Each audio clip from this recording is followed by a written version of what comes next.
को तक डिटेल में पहुंचाने के लिए।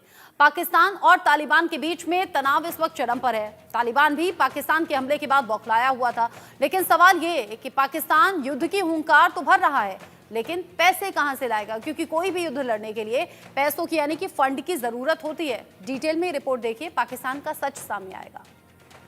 युद्ध की मार कैसे सहेगा कंगाल पाकिस्तान। पाकिस्तान वर्सेस तालिबान, हो गया जंग का ऐलान। पाकिस्तान पर अगले 48 घंटे बहुत भारी है। तालिबान की ललकार, काबुल का इतिहास पढ़े शहबाज। अफगानिस्तान पर एयर स्ट्राइक करके पाकिस्तान ने बड़ी मुसीबत मोल ले ली है। पिछले कुछ वक्त से पाकिस्तान और अफगानिस्तान के बीच धधक रही आग अब ज्वालामुखी में तब्दील होती दिख रही है, क्योंकि तालिबान पाकिस्तान को सबक सिखाने के लिए पूरी तरह से तैयार है। तालिबान की धमकी के बाद पाकिस्तान भी अलर्ट मोड पर नजर आ रहा है। सेना बैठक पर बैठक कर रही है। शहबाज सरकार की नींद उड़ी हुई है।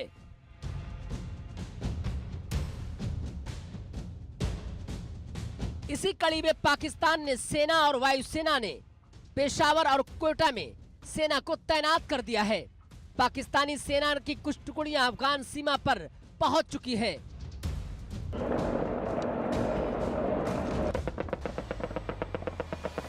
तो शहबाज भी तालिबान को ललकार रहे हैं और दम भर रहे हैं कि टीटीपी को कतई बर्दाश्त नहीं करेंगे।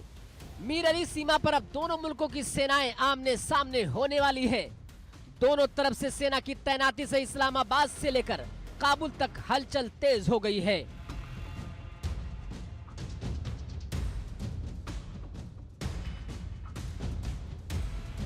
धमकी, घुड़की, चेतावनी, सबक सिखाने की वार्निंग की जुबानी जंग तो दोनों तरफ से है, लेकिन सवाल यह है कि अगर जंग होती है तो शहबाज सरकार जंग किस तरह से लड़ेंगे, क्योंकि शहबाज सरकार पहले से ही आर्थिक संकट, सीपैक प्रोजेक्ट में देरी, बलूचिस्तान में अलगाववाद और पीओके में आजादी की मांग, राजनीतिक उथल पुथल जैसी परेशानियों से घिरी हुई है। साथ ही कर्ज के दलदल में ऐसा फंसा है कि जिसका निकलना मुश्किल नहीं नामुमकिन लग रहा है। तो ऐसे में सवाल उठता है कि आखिर कर्ज के जाल में फंसा पाकिस्तान तालिबान से कैसे जंग लड़ेगा। पाकिस्तान पर कर्ज का बोझ 130 अरब डॉलर हो चुका है। पाकिस्तान को सबसे ज्यादा कर्ज चीन ने दे रखा है। अब चीन ने भी पाकिस्तान से कर्ज मांगना शुरू कर दिया है। अंतर्राष्ट्रीय मुद्रा कोष से ज्यादा कर्ज लेने वाले 3 देशों में पाकिस्तान भी शामिल है।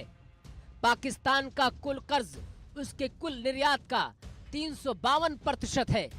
पाकिस्तान का कुल कर्ज सकल राष्ट्रीय आय का 39% है।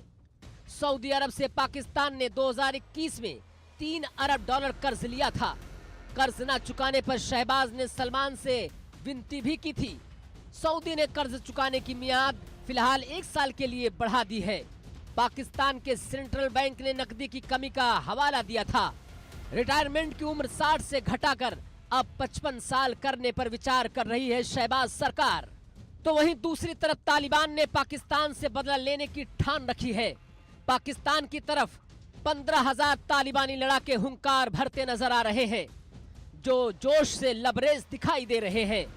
तालिबान के लड़ाकों ने पाकिस्तान से बदला लेने की कसम खा रखी है। क्षतिग्रस्त सैन्य विमानों और हेलीकॉप्टरों की मरम्मत का काम भी चरम पर है। हथियारों के साथ तालिबान के एलीट यूनिट के लड़ाके दिखाई दे रहे हैं। शहबाज के वार पर पलटवार करते हुए अफगानिस्तान के विदेश मंत्री आमिर खान ने कड़ी प्रतिक्रिया दी है। तालिबान हुकूमत को कमजोर ना समझे पाकिस्तान की हुकूमत। गलतफहमी का शिकार हो चुकी है मुनीर की सेना। खुशफहमी में जी रहे हैं शहबाज शरीफ। तालिबान के इतिहास को पढ़े शहबाज शरीफ। रूस, अमेरिका और नाटो को हमने सबक सिखाया है। बच्चों, बूढ़ों, महिलाओं को निशाना बनाना बहादुरी नहीं है।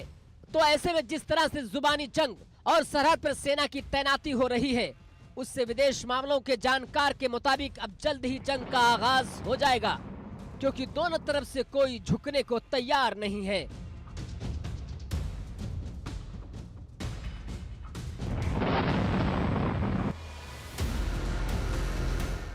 Bureau report, India news. चलिए इसी खबर के साथ छोटा सा ब्रेक यहाँ पर ले रहे हैं। ब्रेक के उस पार भी खबरें जारी हैं, कहीं मत जाइएगा।